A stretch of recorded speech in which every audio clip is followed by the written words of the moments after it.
Bismillahirrahmanirrahim. Assalamualaikum warahmatullahi wabarakatuh. Waalaikumsalam warahmatullahi wabarakatuh.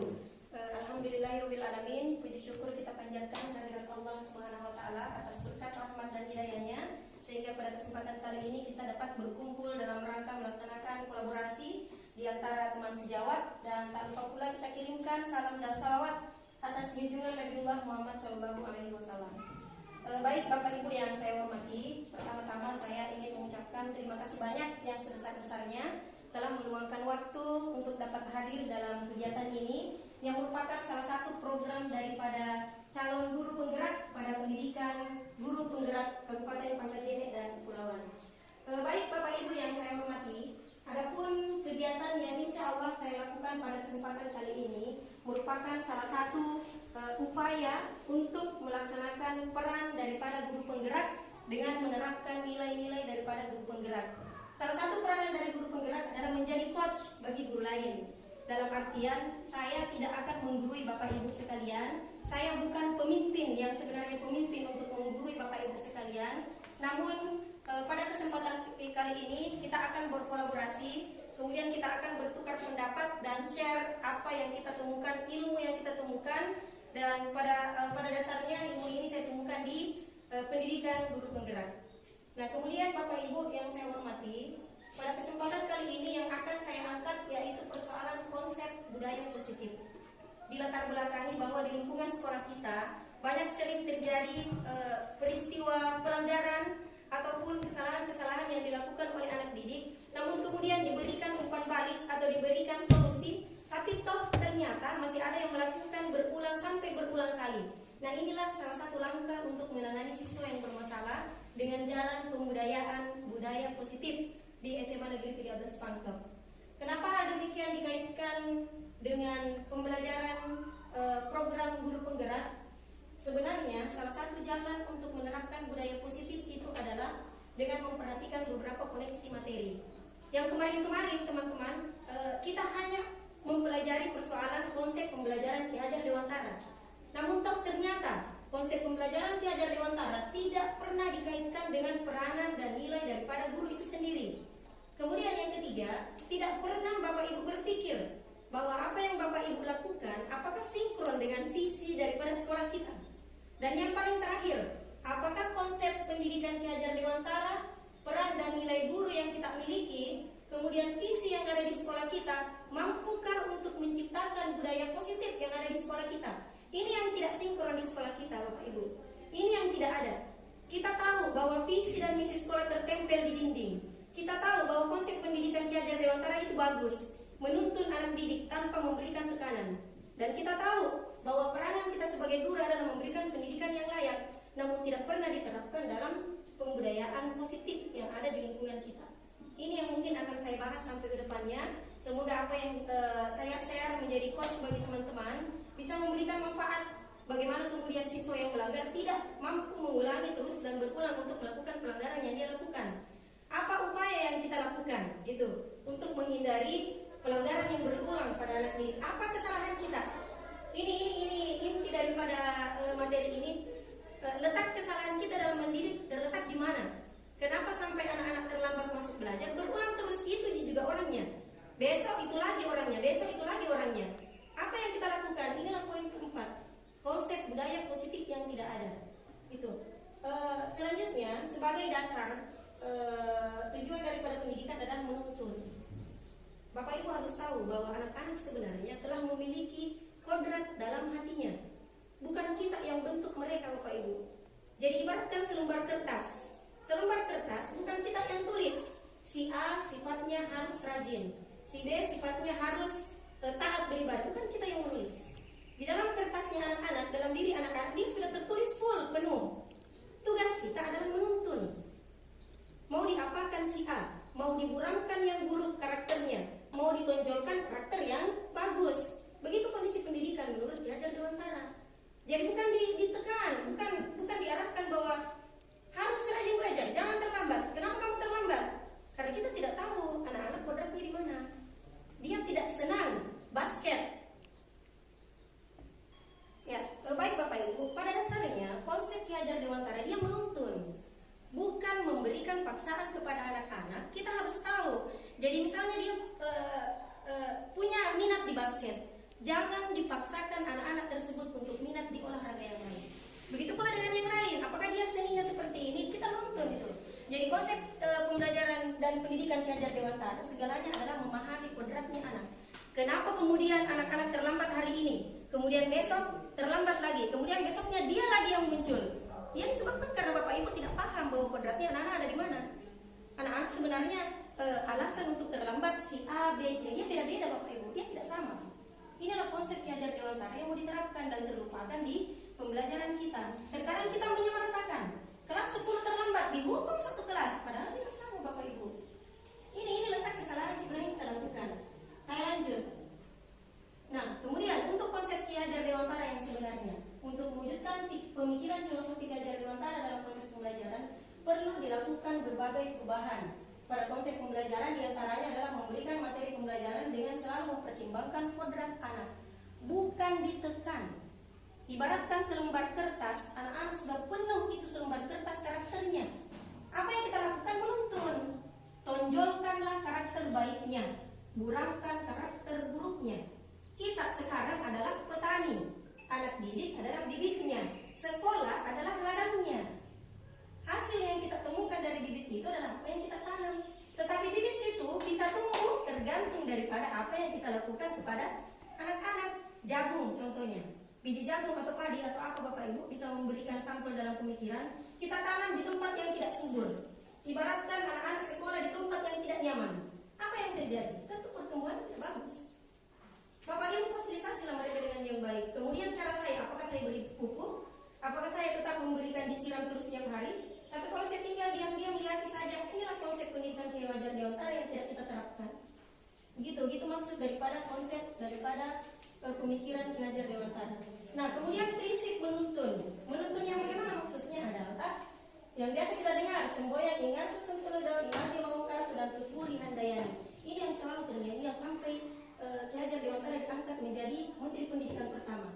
Karena memang dia tidak pernah memaksakan kehendak anak, dan pada saat dia melakukan pembelajaran terus mendahulukan kepentingan murid. Yang terjadi di realitas sekarang di dunia, bahkan di daerah kita, banyak sekali hanya melaksanakan tugas. Bapak Ibu melaksanakan tugas mengajar tok saja sudah pulang. Bahkan ada yang memberikan salinan sampai berlembar-lembar karena mereka tidak paham bahwa kodrat anak seperti ini, anak membutuhkan ini. Termasuk dalam ruangan 24 siswa, karakter 24 siswa tidak sama Bapak Ibu. Mereka tidak sama. Yang di sebelah sana senang dengan gambar, yang di sebelah kiri senang ketika dia bergerak, dan yang di sebelah sana tidak pintar kalau dia tidak menulis. Apa yang Bapak Ibu lakukan selama ini? Hanya memberikan penjelasan satu kali kok saja, kemudian memaksakan menjawab soal yang mereka tidak paham. Inilah yang bertentangan dengan konsep Ki Hajar Dewantara. Apa yang harus Bapak Ibu lakukan? Inilah tujuan saya untuk memberikan coach kepada teman-teman. Bagaimana kemudian kita bisa menerapkan konsep Ki Hajar Dewantara sampai sejalan dengan visi daripada sekolah kita, sampai kepada melakukan segitiga restitusi untuk menangani siswa yang bermasalah. Nah, kemudian saya lanjut Bapak Ibu. Ya, tentu Bapak Ibu harus tahu apa peranan sebenarnya daripada guru. Guru penggerak bukan berarti saya selaku calon guru penggerak, tapi Bapak Ibu sekalian adalah sebenarnya guru penggerak. Selama punya hati untuk menggerakkan anak-anak bisa berubah, berarti Bapak Ibu adalah guru penggerak. Saya cuma label saja bahwa saya adalah calon guru penggerak. Yang pertama menjadi pemimpin pelajaran. Jelas, saya bukan mau mengatur pembelajaran dari guru PJOK. Saya bukan guru yang mengatur pembelajaran guru seni. Tetapi saya adalah pemimpin pelajaran untuk PAI. Yang buat RPP adalah saya sendiri. Gitu. Jadi bukan kepala sekolah maksudnya. Kita sendiri yang tentukan. Mau kasih permainan silahkan. mau kasih kilo 4 atau apa di dalam ruangan silahkan. Makanya kita memang peranannya pemimpin pembelajaran. Jangan mau copy paste RPP dari orang lain, karena kita adalah pemimpin. Kita sendiri yang buat itu RPP tak? Kita sendiri yang buat bahwa inilah model pembelajaran saya. Saya tidak mau nyontek dengan orang lain. Kenapa? Karena itu karyanya mereka. Tetapi kita berkolaborasi. Bukan berarti tidak menyontek, tetapi bisa mengambil contoh kemudian diterapkan. Kemudian yang kedua, menggerakkan komunitas praktisi. Dan ini saya sudah lakukan Bapak Ibu. Kita sudah terkadang berdiskusi di lingkungan teman sejawat, apa yang harus kita lakukan supaya anak-anak bisa berubah. Kemudian yang ketiga, menjadi coach bagi guru lain. Inilah yang saya lakukan sekarang. Dan ini adalah tugas saya dan melaksanakan peran saya sebagai guru penggerak menjadi coach bagi guru lain. Kita bertukar pikiran, saya menyampaikan bahwa inilah konsep pembelajaran yang sebenarnya. Kemudian mendorong kolaborasi antar guru. Mohon maaf jika selama ini Bapak Ibu terganggu. Terkadang saya mengajak untuk berdiskusi, terkadang saya juga mengajak Bapak Ibu untuk berbicara, menyelesaikan persoalan anak-anak yang melanggar. Karena memang inilah tujuan daripada saya lakukan, dan semoga apa yang ada di atas juga diterapkan oleh Bapak Ibu sekalian. Yang terakhir, mewujudkan kepemimpinan kepada murid. Biarkan anak-anak belajar sendiri bahwa saya adalah seorang pemimpin. Biarkan mereka merasa dirinya bahwa saya bisa. Berikan peranan kepada mereka. Tidak dituntut dan tidak dipaksa bahwa dia harus melakukan ini karena tekanan. Berikan peran. Menjadi ketua kelas sudah salah satu bentuk mewujudkan kepemimpinan pada murid. Kemudian yang kedua, ketika dia terlambat, berikan peranan supaya dia tidak terlambat. Nah, besok kita yang bawa absen ya. Itu maksudnya. Nah, ini adalah peranan. Kemudian nilai. Apa yang harus ada kemudian pada diri guru? Ada 5 poin. Mandiri, reflektif. Mandiri seperti tadi yang saya jelaskan Bapak Ibu, kita harus mandiri sendiri, tentukan pembelajarannya bagaimana, metodenya bagaimana. Kemudian yang kedua, reflektif. Artinya ketika ada saran dan petunjuk dari Bapak Ibu guru yang lain, jangan tersinggung. Jadikan dia adalah motivasi kita untuk berubah. Itu reflektif. Kemudian inovatif. Belajarlah untuk menciptakan hal-hal yang baru. Tidak itu terus. Besok Ibu Isma mengajar menggunakan metode Al-Quran tok saja. Besoknya itu lagi Al-Quran, besoknya itu lagi Al-Quran. Inovatif. Besoknya coba gunakan metode-metode yang lain, pasang LC atau pasang apa. Itu juga dengan pembelajaran seni budaya atau pembelajaran PJOK. Besoknya kita di lapangan. Besoknya kita kemana lagi? Keluar kah atau ke kolam renang? Itu maksud saya. Kemudian kolaboratif. Tidak akan ada selesai pekerjaan di sekolah ketika tidak ada kolaboratif. Kerjasama saya dengan teman-teman, saya berdiri di depan sini adalah kerjasama dan usaha dari Bapak Ibu. Begitu pula dengan anak-anak. Tidak mungkin tugasnya anak-anak bisa selesai ketika tidak ada kerjasama Bapak Ibu sekalian. Kemudian yang terakhir, berpihak pada murid. Apapun yang dilakukan Bapak Ibu harus berpihak kepada murid. Jangan karena keegoisan Bapak Ibu guru. Apa yang kita lakukan harus mengedepankan kepentingan murid. Saya mau mengajar, menampilkan gambar di depan. Kenapa saya menampilkan gambar dan foto-foto? Karena saya tahu bahwa murid saya tidak paham kalau hanya menjelaskan. Saya tahu bahwa di sebelah sana paham kalau bergerak. Jadi apa yang saya lakukan harus punya metode supaya anak-anak bisa berlari di dalam ruangan. Ini poin yang terakhir, nilai daripada guru penggerak. Inilah mungkin kelima yang tidak semua dimiliki oleh satu orang guru, dan ini sangat sulit. Meskipun kita hanya lihat saja, kadang saya mandiri, saya reflektif, tidak tersinggung ketika diberikan arahan kepada teman lain. Kemudian saya inovatif, saya punya banyak ide. Kemudian saya kolaboratif, saya terkadang kalau mau minta petunjuk bertanya kepada Pak Batiar, bertanya kepada Pak Sapriyadi, tetapi saya sulit, saya tidak bisa memahami siswa. Saya yang punya mau di depan, pokoknya saya mengajar anak-anak kumpul tugas jam segini, harus dikumpulkan. Tetap salah, tetap tidak terjalin kolaborasi dan tetap tidak ada hasil sampai endingnya. Karena hilang satu. Kelima nilai yang ada ini seharusnya dimiliki oleh Bapak Ibu guru sekalian. Nah, kemudian untuk menjalankan profil pelajar Pancasila haruslah ada peranan dan nilai itu tadi. Profil pelajar Pancasila sebenarnya adalah karakter yang dimiliki oleh peserta didik. Tadi kan nilai sama gurunya. Mandiri, reflektif, inovatif, kolaboratif, berpihak pada murid. Itu gurunya. Sekarang siswanya. Siswanya beriman kepada Tuhan Yang Maha Esa dan berakhlak mulia. Inilah tujuan dan cita-cita kita. Kemudian yang kedua, berbinekaan global. Profil pelajar Pancasila juga terkait bergotong royong. Kemudian kreatif, bernalar kritis, dan mandiri. Apa kemudian relasi daripada profil pelajar Pancasila dengan pembelajaran kita adalah untuk mewujudkan profil pelajar Pancasila, dirumuskanlah visi sekolah. Yang kita tahu sekarang adalah visi langsung tertempel. Dari mana itu visi? Kita hanya cuma menyontek kata-kata karakter, religius, berwawasan lingkungan, padahal kita tidak tahu sinkron nggak dengan profil pelajar Pancasila, sinkron nggak dengan peranan dan nilai Bapak Ibu guru sekalian, dan profil pelajar Pancasila sinkron nggak dengan itu tadi Ki Hajar Dewantara. Apakah visi yang ada di sekolah dirumuskan dari awal sampai akhir, sampai profil pelajar Pancasila merupakan sebuah karakter yang dimiliki siswa terkait ketiga unsur yang tadi? Apakah langsung saja muncul itu visi kita seperti itu saja? Padahal tidak. Visi dapat diwujudkan dengan melakukan perubahan melalui metode inquiry apresiatif, Bapak Ibu. Tidak semerta-merta disusun itu visi sekolah, tetapi harus berlandaskan daripada inquiry apresiatif. Inquiry apresiatif harus menggunakan metode Bagja untuk memudahkan menghafal saja. Buat pertanyaan, ambil pelajaran, gali mimpi, jabarkan rencana, dan atur eksekusi. Ketiga 5 metode yang ada di sini terbalik, maka pasti akan ada kesalahan. Atur eksekusi dulu dengan jabarkan rencana, karena kita mau membuat sekolah menjadi modern. Ada rencananya Bapak Ibu, kita kasih begini siswa.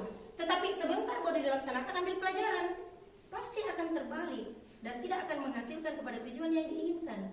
Bagja harus berurut. Buat pertanyaan, pertanyakan semua teman-teman, apa masalah yang ada di sekolah? Anak-anak kurang karakter, sering terlambat datang, tidak tahu mengaji. Sebutkan semua pertanyaan-pertanyaan kekurangan anak-anak. Kemudian yang kedua, ambil pelajaran. Kalau misalnya tidak tahu mengaji, apa yang terjadi di sekolah kita? Kalau misalnya tidak ada sarana dan prasarannya, apa yang terjadi di sekolah kita? Kemudian yang ketiga, gali mimpi. Sekarang kita bermimpi. Apa yang akan terjadi sampai 1 tahun depan dan 5 tahun ke depan untuk itu? Kemudian jabarkan rencana dan atur eksekusi, urutkan apa yang akan kita lakukan, barulah disebut penerapan visi sekolah. Kenapa kemudian terjadi simpang siur? Biasanya langsung muncul saja itu visi, menyontek kata-kata dari sekolah lain, kasih masuk religius, kasih masuk karakter karena bagus didengar. Tidak seperti itu. Perumusan visi harus berdasarkan metode pendekatan paradigma inquiry apresiatif. Nah, kemudian Bapak Ibu saya lanjutkan. Kaitannya adalah salah satu bentuk penerapan profil pelajar Pancasila atau karakter anak didik berdasarkan konsep pendidikan Ki Hajar Dewantara, yaitu mewujudkan pembelajaran berpihak kepada murid melalui penerapan budaya positif. Saya sengaja memberikan warna biru supaya jelas bahwa inilah keempat materi yang harus bergandengan, tidak boleh dipisah. Ketika budaya positif mau dituntut, mengaji setiap jam segini, sholat setiap jam segini, masuk belajar setiap jam segini, literasi harus jam segini. Tetapi pembelajarannya tidak berpihak kepada siswa, anak-anak merasa terpaksa. Tidak bisa jalan Bapak Ibu. Ataukah tidak berdasarkan konsep pendidikannya Ki Hajar Dewantara yang menuntun tadi yang saya jelaskan, sampai juga tidak akan tercapai. Kemudian profil pelajar Pancasila tidak terumuskan dengan baik, tidak ada gotong royongnya, hilang satu itu tadi profil, dia juga tidak akan tercapai dengan baik. Dia harus komplit. Profil pelajar Pancasila diperhatikan yang keenam. Kemudian Ki Hajar Dewantara yang menuntun harus menjadi dasar. Kemudian pembelajaran berpihak pada murid jangan dipaksa, harus sesuai keinginannya anak-anak apa yang dia suka. Kalau anak-anak suka literasi di pohon, biarkan mereka membaca Al-Quran di pohon, atau biarkan mereka berzikir di mana saja. Jangan dituntut dan dipaksa karena mereka sudah punya kodrat. Itu konsep daripada Ki Hajar Dewantara. Muncullah penerapan budaya positif yang memang membudaya, bukan melaksanakan hanya sebatas karena absen, bukan melaksanakan hanya karena sebatas takut dihukum atau takut masuk ruang BK. Apa yang harus Bapak Ibu lakukan? Ya. Kita kaitkan dulu budaya positif menurut Ki Hajar Dewantara, menyatakan bahwa untuk mencapai kemerdekaan atau dalam konteks pendidikan kita saat ini, untuk menciptakan murid yang merdeka, syarat utamanya adalah harus ada disiplin yang kuat, bukan disiplin karena hukuman, Bapak Ibu. Jadi disiplin yang kuat itu harus dari dalam. Nah, mungkin ini bisa membawa Bapak Ibu introspeksi diri, kita berada di posisi mana. Saya mengharapkan bahwa materi di poin ini sangat bermanfaat buat kita semua. Terkhusus saya pribadi, setelah melihat ini, saya baru menyadari saya posisinya berada di mana dalam mendidik anak. Kita lihat poin ada 5. 1, 2, 3, 4, 5. Di manakah Bapak Ibu berada? Poin penghukum. Ciri-cirinya Bapak Ibu berada di karakter penghukum. Ketika ada anak-anak melanggar, Bapak Ibu langsung menghardik, menunjuk, menggunakan telunjuk, dan menyakiti, bahkan sampai menyindir. Ciri-ciri Bapak Ibu yang kategori menghukum, kalimat yang biasa dia katakan, baris kedua, kalau kamu tidak melakukannya, saya akan bla bla bla bla. Berarti Bapak Ibu adalah kategori menghukum, tingkatan paling rendah. Kemudian hasilnya, apa yang terjadi ketika Bapak Ibu berada di poin penghukum? Memberontak, siswanya menjadi pendendam. Kenapa demikian? Ada siswa mengatakan bahwa saya senang dengan guru si A, saya senang dengan guru si ini, saya tidak suka, saya takut dengan guru yang ada di sini. Karena ciri-ciri dan karakter guru dalam menangani persoalan berbeda-beda. Bapak Ibu berada di poin mana? Murid akan berkata, kalau kita penghukum ya, saya masih bahas penghukum. Murid akan berkata, saya tidak peduli. Kenapa kamu datang terlambat ke musola? Kenapa kamu begini? Kalau kamu tidak datang besok tepat pada waktunya, maka saya akan. Siswa dalam hati akan berkata, saya tidak peduli. Ini adalah hukum alam. Dan saya juga baru temukan berdasarkan konsep Hajar Dewantara. Kalau siswa dikasih begitu, ternyata dalam hatinya memberontak dan akan berkata, saya tidak peduli. Kemudian dampak pada murid akan mengulangi kesalahan berulang kali. Perilaku menjadi agresif, bahkan menambah kesalahannya. Kalau kita berada di poin penghukum, saya pindah Bapak Ibu membuat orang merasa bersalah. Saya juga pernah berada pada posisi ini. Saya merengek di depan anak-anak, berceramah menunjukkan kekecewaan yang mendalam. Ternyata itu juga salah. Kamu sudah mengecewakan Bapak Ibu. Saya kecewa, nak. Saya sakit hati apa yang kamu lakukan. Ternyata berdampak. Apa dampaknya? Guru berkata saya kecewa. Hasilnya menyembunyikan, menyangkal, dan akan menjadi siswa pembohong. Kalau kita berada di posisi yang kedua, saya kecewa, nak. Kecewa sekali, Kak. Sakit hati, Kak, dengan perbuatan tak. Hasil daripada anak yang dihasilkan itu tadi akan menyembunyikan dan menyangkal perbuatannya untuk pelanggaran-pelanggaran selanjutnya. Murid akan berkata pasti, maafkan saya Bu, maafkan saya. Ini ciri-cirinya ini. Kalau kita melakukan itu saya kecewa. Pasti anak-anak akan membalas, menjawab, iya Bu, minta maaf Kak. Tetapi dampaknya pada murid rendah diri, merasa gagal dan tidak berharga di depan Bapak Ibu. Ini resikonya ketika kita berada di membuat orang merasa bersalah. Poin ketiga, ini yang banyak terjadi mungkin di kalangan kita. Saya juga seorang pribadi yang tinggal berasrama. Ada di poin teman, antara teman dengan penghukum. Karena saya terkenal dengan orang galak, saya biasa langsung marah-marahin anak. Ternyata dampaknya seperti itu. Teman, perhatikan teman, membuatkan alasan-alasan untuk muridnya. Kalimat yang biasa digunakan guru, lakukan untuk Bapak Ibu. Ya sudah nak, nanti saya bantu. Biasa kan ada Bapak Ibu, nanti saya bantu sini. Apa pelanggaran? Nanti saya bantu sini. Dia peluk-peluk siswanya. Itu ciri-cirinya dianggap sebagai teman. Hasilnya ketergantungan. Anak itu tidak bisa berubah kalau guru lain yang temani bicara. Dampaknya ini. Kalau misalnya saya kasih maaf ya, saya kasih contoh ibu yang di depan mungkin yang jilbab hitam, saya kasih contoh. Dia sebagai teman, pasti siswa yang dia ambil akan benci kepada saya. Karena itu yang dianggap dalam hidupnya si dia. Kalau Bapak Ibu berada di posisi teman, murid akan berkata, saya pikir ibu atau bapak adalah teman saya. Ibu, ayo pergi makan bersama. Ini ciri-cirinya. Ketika Bapak Ibu berada di posisi teman, dampaknya pada murid tergantung, tidak mandiri dan tidak bisa memutuskan. Tidak akan mendengarkan guru lain. Dia akan mencari temannya sendiri ketika bersalah, melanggar. Ketika temannya yang memberikan arahan, pasti tidak dengar. Tapi kalau guru lain, tidak. Inilah dampak ketika ada teman di antara kita yang berada di posisi teman. Kemudian tambah naik Bapak Ibu. Tadi rendah-rendah, tambah naik. Memantau, menghitung dan mengukur. Kalian tahu apa peraturannya di sini, nah? Itu ciri-ciri pemantau. Ditahu aturannya di sini. Kamu tahu enggak aturannya? Kamu tahu enggak kesalahanmu apa? Diinterogasi terus. Kita berada di posisi pemantau. Ini pemantau. Apa peraturannya? Kalimat guru yang biasa terlontar ini introspeksi diri Bapak Ibu ya. Saya tidak menggajari karena saya juga merasa diri masih berada di posisi penghukum. Kemudian, apa konsekuensinya, sanksinya, apa yang telah kamu lakukan? Apa kesalahan kamu? Kamu tahu enggak peraturan yang ada di sini? Kamu tahu enggak apa yang kamu lakukan tidak sesuai dengan aturan yang ada di sini? Diinterogasi terus. menyenangkan bila diawasi. Itu jika lakukan itu pekerjaan yang benar kalau ada gitu. Tapi pada saat saya tidak berada di lokasi, pasti dia melanggar. Ketika kita menjadi posisi pemantau, apa yang biasa kalimat anak-anak katakan ketika terjadi seperti itu, ini saya akan dapat berapa bintang ibu, akan dapat saya nilai berapa kalau saya kerjakan ini. Ibu, nomor urut 5 saya ibu, saya dapat berapa kalau saya membersihkan. Berarti kita berada di posisi pemantau. Kemudian jika sudah melakukan hal tersebut, saya mendapat apa ibu? Apakah saya ditraktir atau tidak? Karena kita berada di posisi pemantau. Kemudian dampaknya pada murid, menitik beratkan pada dampak pada diri sendiri, mendapatkan hadiah atau mendapatkan hukuman ketika kita ada. Kalau tidak ada, kita lakukan pelanggaran. Gitu. Tambah naik ke atas. Motivasi intrinsik, lihat kolomnya Bapak Ibu, dia berbeda. Dia bisa mengontrol diri. Inilah tingkatan yang paling atas.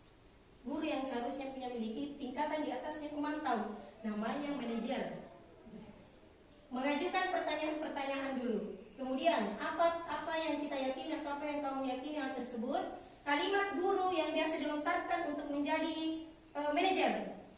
Kalau kamu meyakininya, maukah kamu memperbaikinya? Kalau kami memperbaikinya, jadi kira-kira hal tersebut akan menggambarkan apa tentang dirimu? Menguatkan watak atau karakter anak-anak. Kamu tahu anak kesalahanmu apa?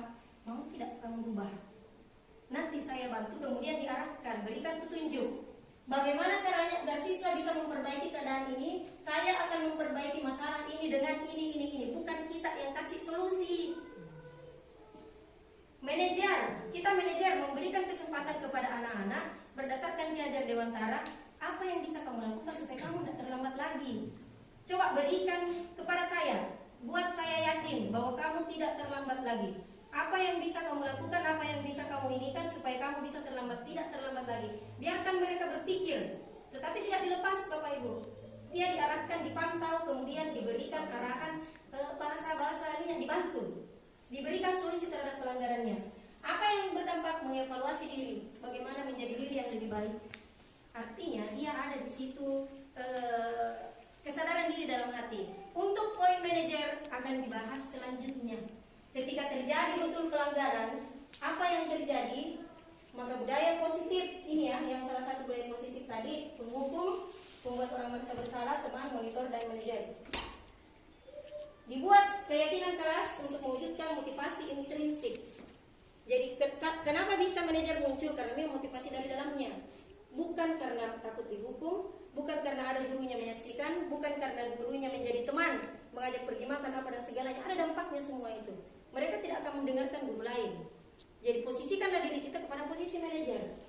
Nah selanjutnya, apa yang Bapak Ibu lakukan ketika toh terjadi pelanggaran? Inilah yang disebut dengan restitusi. Jadi pada dasarnya ketika ada anak-anak melanggar, tidak semerta-merta diberikan hukuman, tetapi ada yang namanya restitusi. Restitusi adalah proses menciptakan kondisi bagi murid untuk memperbaiki kesalahan mereka, sehingga mereka bisa kembali pada kelompok mereka dengan karakter yang lebih kuat.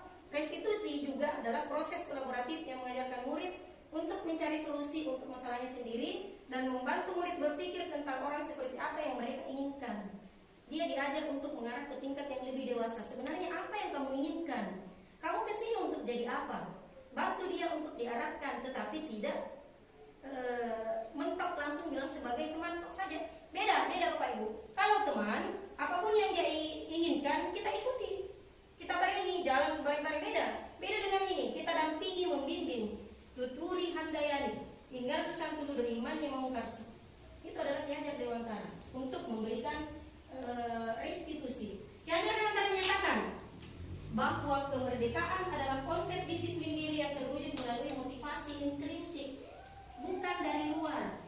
Anak-anak kalau kita di sini mungkin takut karena di alfa ada absennya, ada ini yang sulit untuk ditanamkan Bapak Ibu. Motivasi intrinsiknya yang sulit untuk diterapkan dalam hatinya.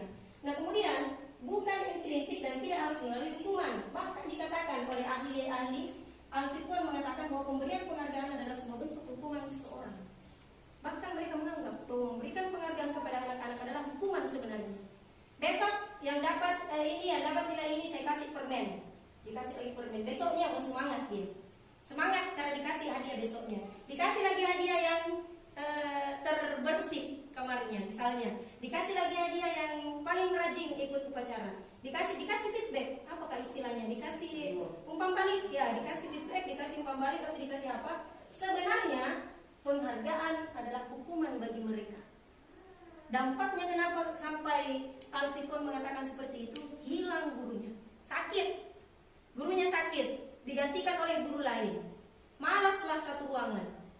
Kenapa dia malas? Karena gurunya lain, tidak memberikan hadiah. Berarti apa yang terjadi? Dia bergerak karena penghargaan. Anak-anak serasa dihukum. Dia tidak punya karakter pembiasaan. Karena dia melakukan pekerjaan hanya karena untuk mengharapkan hadiah itu. Makanya Al-Fikon mengatakan bahwa penghargaan itu adalah hukuman. Jadi sebenarnya kita berada di posisi mau memberikan hadiah, mau memberikan ini, tetapi dianggap bahwa itu ini karena dia rutinitas dia lakukan. Rutinitas. Ada biasanya dikasih bintang, dikasih ini, besoknya tidak dapat bintang karena gurunya sakit. Tidak ada gula-gula dia bawa karena beda gurunya yang masuk, akhirnya dia malas. Itu dampak daripada itu. Makanya Al-Fikon mengatakan bahwa penghargaan yang diberikan anak-anak sebenarnya adalah sebuah hukuman. Baik Bapak Ibu, dari materi yang saya jelaskan, saya selaku calon guru penggerak diminta untuk melakukan tindakan aksi nyata di sekolah, khususnya di SMA Negeri 13 Pangkep. Inilah yang saya sudah lakukan. Langkah pertama, dilandasi bahwa pada dasarnya di sekolah kita penerapan disiplin masih berdasarkan motivasi intrinsik. Ini realita yang saya temukan di sini.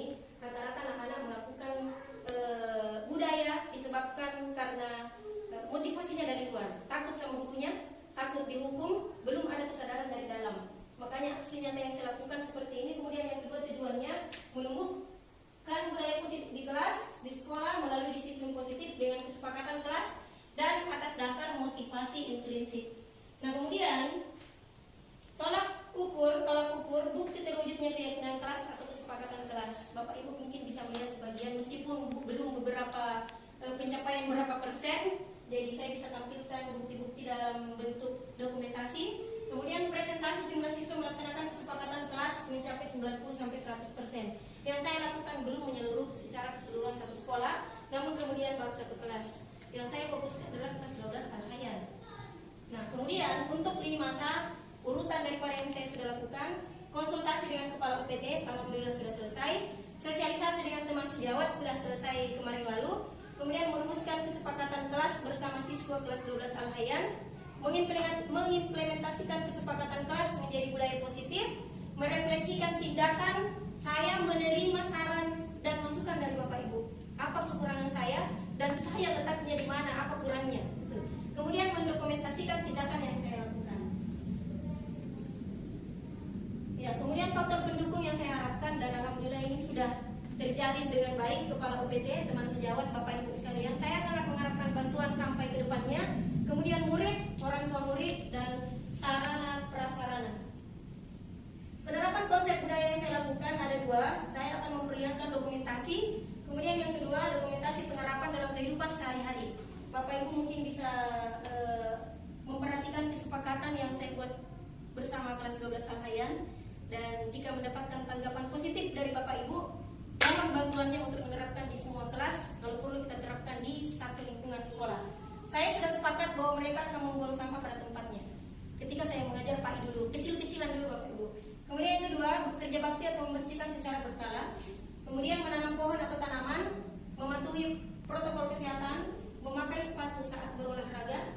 Jadi kalau Bapak Ibu menemukan Al-Hayyan tidak pakai sepatu, laporkan kepada saya.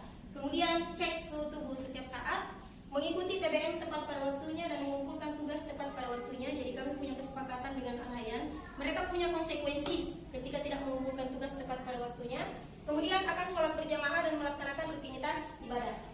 Bapak Ibu bisa melihat ini adalah dokumentasi konsultasi saya bersama Kepala UPT.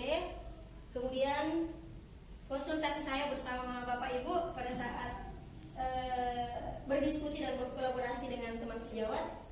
Dan ini adalah kesepakatan kelas pada saat saya membuat kesepakatan di kelas 12 Al-Hayyan.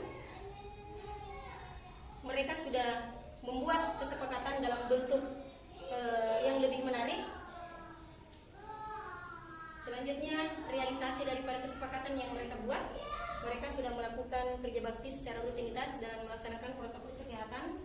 kita senantiasa memerintahkan anak-anak untuk mencuci tangan sebelum dan sesudah makan dan setelah melaksanakan kegiatan.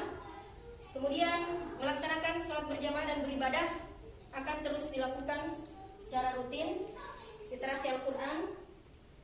Kemudian kesehatan, senantiasa senam. Di sini ada jadwal setiap hari Sabtu untuk senam dan olahraga buat anak-anak sesuai dengan keinginannya juga. Dan ini adalah bentuk kolaborasi bersama Bapak Ibu dan Imam Sejawat. Salah satu bukti bahwa memang di sekolah kita SMA Negeri 13 Pangkep tercipta kolaborasi dan kerjasama yang sangat baik. Terima kasih banyak kepada Bapak Ibu. Jadi itu adalah ya baik Bapak Ibu, demikianlah yang sempat saya sampaikan. Mudah-mudahan materi hari ini sangat bermanfaat dan memberikan sedikit motivasi buat Bapak Ibu untuk membantu saya dalam merubah dan menciptakan budaya positif yang ada di sekolah kita. Barangkali ada di antara Bapak Ibu yang ingin memberikan tanggapan dan saran atau pertanyaan, silahkan Bapak Ibu. Ya, silahkan kepada Ibu Herawati. Banyak atas kesempatan yang diberikan kepada saya. Saya adalah salah satu guru mata pelajaran yang ada di SMA Negeri 13 Pangkep yang memangku mata pelajaran pendidikan Pancasila dan Kewarganegaraan. Terima kasih banyak atas kesempatan yang diberikan. Saya akan memberikan sebuah pertanyaan dan namun sebelum kami memberikan pertanyaan, saya akan mengapresiasi terlebih dahulu tentang materi yang telah dipaparkan oleh Ibu Ismayanti yang sangat memberikan motivasi dan sangat menginspiratif buat kami selaku teman sejawat yang ada di SMA Negeri 13 Pangkep. Dan semoga kami bersama dengan Ibu Isma sebagai calon guru penggerak mampu merealisasikan konsep-konsep yang telah ditayangkan tadi. Baik, ada pun pertanyaan yang dapat kami berikan yaitu bagaimanakah kira-kira upaya atau trik yang dapat kita lakukan dalam rangka budaya positif itu dapat dilaksanakan secara berkelanjutan dan secara terus-menerus. Nah, itu barangkali sebuah pertanyaan kami sampaikan kepada Ibu Ismayanti. Terima kasih. Ya, demikian. Terima kasih banyak Ibu atas apresiasinya dan pertanyaannya tadi bagaimana upaya atau trik yang dapat kita lakukan agar budaya positif yang mungkin sudah saya paparkan tadi bisa berlanjut terus-menerus di lingkungan sekolah kita. Nah, ketika dipertanyakan persoalan lanjutan atau bisa berjalannya budaya positif secara berkala dan terus-menerus, sebenarnya adalah suatu hal yang menjadi jawaban daripada program kita ketika dilaksanakan kolaboratif. Semua akan berjalan Bapak Ibu dengan baik dan semua akan terus dilanjutkan ketika ada kolaboratif di antara Bapak Ibu semua. Karena tidak menutup kemungkinan di antara kita ada yang tidak mendukung hal seperti ini. Tidak menutup kemungkinan Bapak Ibu. Dan apa yang saya rencanakan tidak menutup kemungkinan juga ada yang tidak pro dengan hal tersebut. Nah, apa upaya yang mungkin kita bisa lakukan? Hal inilah yang mungkin saya harapkan kolaborasi di antara kita. Ketika memang dia bisa membantu untuk menerapkan budaya positif di lingkungan sekolah kita, mari kita saling bekerja sama. Kemudian merencanakan untuk jenjang berkala. Yang saya tadi sudah apresiasikan adalah baru dalam lingkungan kelas 12 Al-Hayyan. Bagaimana jika Bapak Ibu berkolaborasi untuk merealisasikan di semua kelas? Kemudian setelah terjadi kesepakatan di dalam kelas-kelas secara kecil, bagaimana kalau kita terapkan di lingkungan sekolah secara keseluruhan? Di asrama, di lapangan, dimanapun berada. Dan itu tidak akan tentu bisa terlaksana ketika saya pribadi bekerja sendiri. Nah, ini mungkin trik atau gambaran bagaimana upaya yang bisa dilakukan adalah kerjasama sebenarnya. Kerjasama terus, gotong royong, saling membantu, itu adalah usaha yang paling utama. Kemudian yang kedua, dilanjutkan dengan lebih memperluas. Tadi adalah skala kecil, hanya lingkungan kelas. Mari kita sama-sama untuk menerapkan di kelas-kelas yang lain, atau dalam lingkungan sekolah, atau bahkan mungkin masyarakat. Bahkan orang tua bisa kita berikan pemahaman untuk mendapatkan dukungan hal tersebut. Saya pikir demikian Bu, mudah-mudahan bisa memberikan jawaban yang tepat terhadap apa yang ditanyakan. Ya, mungkin ada pertanyaan atau tanggapan lain dari teman-teman sekalian. Silakan. Assalamualaikum warahmatullahi wabarakatuh. Waalaikumsalam warahmatullahi wabarakatuh. Terima kasih atas kesempatannya. Perkenalkan, saya Sapriyadi, merupakan guru seni budaya di SMA Negeri 13 Pangkep. Sebelumnya saya ucapkan luar biasa sekali materi hari ini yang dibawakan oleh Ibu Isma. Sangat menggugah hati saya sebagai seorang guru. Bahkan saya sempat tertegur, merasa tertegur, tertampar dengan materi ini yang mungkin inilah yang terjadi di realisasinya di sekolah kita. Iya, pertanyaan saya, Ibu, jika saya ingin menerapkan budaya sekolah di sekolah kita ini, langkah apa yang harus saya lakukan? Ya, apa yang harus saya lakukan pertama ketika ingin menerapkan budaya? Lebih awalnya begitu. Iya, langkah awalnya. Terima kasih. Assalamualaikum warahmatullahi wabarakatuh. Baik, terima kasih banyak Pak atas apresiasinya. Saya juga sempat merasa tertegun, bahkan menghayal berulang kali, memikirkan kesalahan-kesalahan yang pernah saya lakukan tahun-tahun sebelumnya, bahwa ternyata kita memiliki posisi kontrol yang berbeda-beda.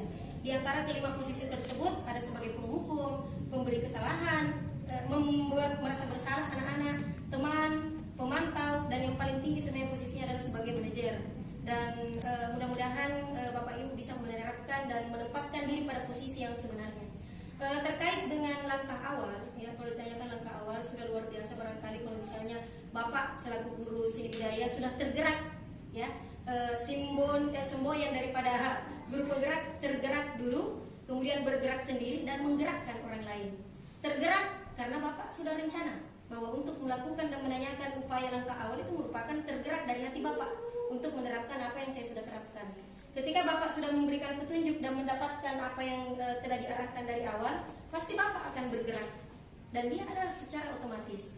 Ketika Bapak sudah bergerak dan merasakan nyaman, saya berhasil dengan apa yang saya lakukan. Alangkah tidak bagusnya kalau saya tidak menggerakkan teman saya di sebelah. Itu sebenarnya guru penggerak. Tergerak sendiri, bergerak pada diri sendiri, dan kemudian menggerakkan orang lain. Nah, kemudian ditanyakan langkah awal. Yang paling pertama sebenarnya Pak adalah itu tadi, kesepakatan dan keyakinan kelas. Tidak akan mungkin muncul dalam hati anak-anak sebagai motivasi intrinsik kalau dia tidak ada dalam hati keyakinan dalam hatinya. Sebenarnya untuk mendapatkan kesepakatan buang sampah, mengumpulkan tugas pada waktunya, hadir pada waktunya, melaksanakan sholat berjamaah, itu kan kesepakatan Pak. Itu kesepakatan. Munculnya kesepakatan adalah baliknya ada keyakinan kelas. Berikan keyakinan kepada mereka ketika terlambat datang ke sekolah, sebenarnya yang kamu lakukan terlambat pelajaran. Nah, itu keyakinannya. Makanya dia yakin dalam hati, saya tidak bisa terlambat belajar. Banyak sekali ketinggalannya saya, Bapak Ibu. Saya harus yakin pada diri saya bahwa saya yakin bisa ini. Ayo buat kesepakatan. Nah, itulah kesepakatan yang harus muncul dulu. Dan ini tidak memang gampang disebut, tetapi sangat sulit untuk diterapkan. Karena biasa anak-anak keluar dari mulut saja.